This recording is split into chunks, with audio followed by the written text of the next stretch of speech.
Indian TV news, देश का तेजी से बढ़ता न्यूज नेटवर्क। ना शिक्षक, ना कक्षाएं और ना ही साफ सफाई, अव्यवस्थाओं के बीच चौपट हो रहा छात्रों का भविष्य। अनूपपुर महाविद्यालय में छात्रों की पढ़ाई में आ रहे संकट को लेकर मंगलवार को शासकीय महाविद्यालय बिजुरी के छात्रों ने महाविद्यालय के मेन गेट में तालाबंदी कर आंदोलन किया। शासकीय महाविद्यालय बिजुरी के छात्र छात्राओं की मांग है कि न तो महाविद्यालय में विषयवार शिक्षक पदस्थ है और न ही लाइब्रेरी में किताबें हैं। छात्र छात्राओं का ये भी आरोप है कि कॉलेज में एनसीसी और खेल गतिविधियां भी बंद हैं। महाविद्यालय पर साफ सफाई जैसी सुविधा भी नहीं है, जिसको लेकर महाविद्यालय के छात्र छात्राएं प्रदर्शन में बैठे हुए हैं। वहीं महाविद्यालय के प्राचार्य सुनील भोसले नाराज छात्र छात्राओं को मनाते हुए दिख रहे हैं। गंभीर मामला देखते हुए प्राचार्य ने छात्रों की बात को उचित स्तर तक पहुंचाने की बात कही है और आश्वासन दिया है कि जल्द से जल्द छात्रों की मांगों पर सुनवाई की जाएगी। सरकार के खोखले दावे जमीनी स्तर पर पूर्ण न होने के कारण छात्रों का भविष्य अधर में दिख रहा है। पूर्व में राज्य शिक्षा मंत्री ने बिजुरी महाविद्यालय के उद्घाटन के दौरान छात्र छात्राओं की हो रही असुविधा को लेकर शिक्षकों की उपस्थिति और छात्रों की पेपर बिजुरी महाविद्यालय में कराए जाने को लेकर आश्वासन दिया था कि इस वर्ष से ही सारी सुविधाएं महाविद्यालय के छात्रों को उपलब्ध हो जाएंगी। लेकिन राज्य शिक्षा मंत्री का ये दावा खोखला नजर आया, जिसको लेकर छात्रों ने उग्र रूप बनाते हुए कॉलेज के गेट में तालाबंदी कर महाविद्यालय को बंद कर दिया और अपनी मांगों को लेकर आंदोलन पर बैठ गए। हालांकि प्राचार्य के आश्वासन के बाद छात्रों ने आंदोलन वापस ले लिया है, लेकिन अब उनकी प्रशासन से बढ़ती जा रही है।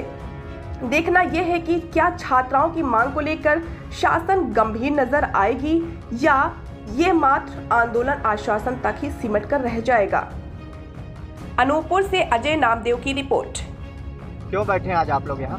हम लोग इसलिए हड़ताल पे बैठे क्योंकि हमको पहली बात तो यहाँ टीचर्स नहीं, प्रॉपर क्लासेस नहीं लग रही हैं और हमको जैसे कि अभी हम यूजी कर रहे हैं, हमको पीजी चाहिए, तो पीजी के लिए हमको बाहर जाना पड़ेगा और घर में परमिशन बाहर जाने को मिलता नहीं। तो हम लोग ये चाह रहे हैं कि पीजी भी यहाँ स्टार्ट हो और स्वच्छता भी यहाँ साफ़ सफाई हो नहीं पाती, तो हमको चाहिए कि मतलब कि हम साफ़ सफाई के लिए भी आएँ और अच्छे साफ़ सफाई करें। और हम लोग अब इतने दूर से आते हैं 20 किलोमीटर से, तो बस की भी सुविधा नहीं है, तो बस की भी सुविधा हो।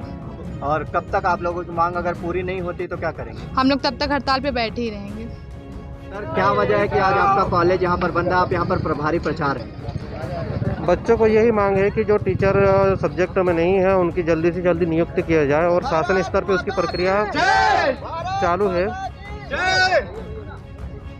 और क्या आप लोगों ने क्या सोच रखा है, ये इनका जो आंदोलन है वो उठेगा या नहीं? हम चाहते हैं इनका भविष्य को खराब नहीं हो। हम भी चाहते हैं कि इनका जो समस्या है वो निराकरण हो और हमने शासन स्तर पर उसकी जानकारी भी भेज दी है। और भी अगर इनको समस्या है तो हमें लिखित में दे दिए, हम आगे उसके शासन के स्तर पर जानकारी पहुंचाने की कोशिश करेंगे। और क्या मांगे हैं आप लोगों की? आज क्यों आप कॉलेज का तालाबंदी की है? हमने कई बार ज्ञापन दे चुका है। हमारी बहुत सारी मांगे हैं। पहला मांग ये है कि परीक्षा केंद्र बिजुरी में हो। यहाँ 800 बच्चे हैं और हमको हर साल एग्ज़ाम देने के लिए कोतमा जाना पड़ता है, इसलिए हम लोग चाहते हैं कि परीक्षा केंद्र बिजुरी बने। पहली मांग है। दूसरी मांग एनसीसी चालू हो। तीसरा स्वच्छता रहे। टीचर नहीं है यहाँ, आज 6 महीने हो गए प्रॉपर क्लास नहीं लग रहे हैं, तो हमको टीचर चाहिए। कब तक बैठे रहेंगे आप लोग? जब तक कोई जिम्मेदार व्यक्ति आके लिखित में नहीं देगा हम लोग नहीं उठेंगे। क्या चाहते हैं आप लोग? हम लोग को लिखित में चाहिए किसी भी जिम्मेदार व्यक्ति का, चाहे शिक्षा अधिकारी हैं चाहे ग्रेडी कॉलेज के प्रिंसिपल हैं। और अगर नहीं आते तो क्या? हम लोग नहीं उठेंगे, चलते रहेगा हड़ताल। इंडियन टीवी न्यूज, देश का तेजी से बढ़ता न्यूज नेटवर्क।